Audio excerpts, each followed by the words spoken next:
Yo, what is up? It's me again, back with another tutorial. This one is on the index rollover, which looks like this. Here is a slow-mo.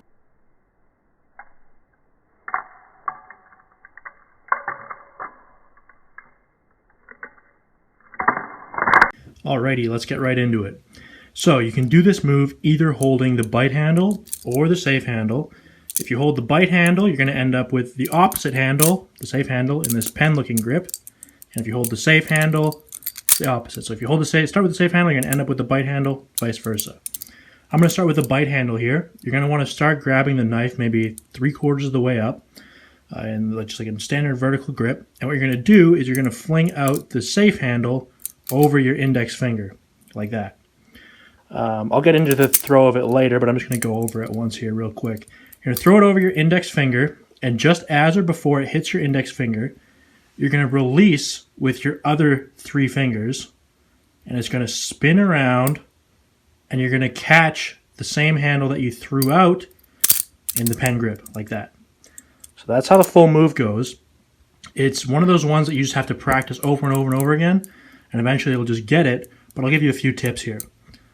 Well, first, I guess I'll go over it again. So what I'm going to do, grab the bite handle, maybe 3/4 of the way up, fling the opposite handle out over your index finger, release with your other 4 fingers. It's going to spin around your index finger. You're going to catch the same handle that you threw out, so in this case the safe handle. You're going to end up in that pen-looking grip. In terms of the throw itself, the first tip I can give you is when you're doing the throw, you want to do like a little bit of a wrist motion, obviously, but you also do a little bit of an upwards motion. I find that helps a lot. So if you start low and you end up higher and more vertical, that'll give you the momentum that you need to do the full turn. It also kind of makes you end up in the right position. Another thing is in terms of actually doing the spin around your finger, it's kind of intuitive to want to like make it spin around your finger like that. That's not what we're doing here. When you release the knife, it spins around your finger. These 3 fingers hardly move out of the way at all. They just barely move out of the way enough. And this finger, it doesn't even really go straight. It kind of just stays relaxed, just out a little bit more. So your bottom 3 fingers just get out of the way as slightly as possible. And your index is pretty relaxed. So you can see when I do it, my index finger is almost curved still. And it kind of rotates right around there, right around that first knuckle of my finger there.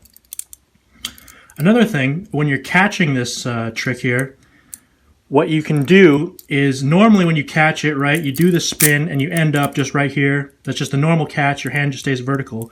What you can do is when you throw out the handle, instead of just having it rotate around and catching it vertically, you can actually rotate your hand. So you throw it out and you rotate your hand backwards and catch it sooner. That means there's less time when the knife is just free flowing and you have more control. So what that looks like, I'll show you what that looks like. Right, you can see I kind of catch it more upside down, like, and I have to finish it with my hand. Looks less smooth, it's a little bit easier. I'm going to go over this move one more time, and then we'll be done here. So, once again, just start holding the bite handle, fling out the other handle, just as it or before it hits your hand. You're going to want to release with your 3 fingers and thumb. The knife's going to spin around, and you're going to catch the opposite handle and go up like that. So once again, this one's just one of those moves that just takes quite a bit of practice. You just got to try it over and over and over again. And eventually you'll just get the hang of it and it'll just work. Thanks for watching, and bye.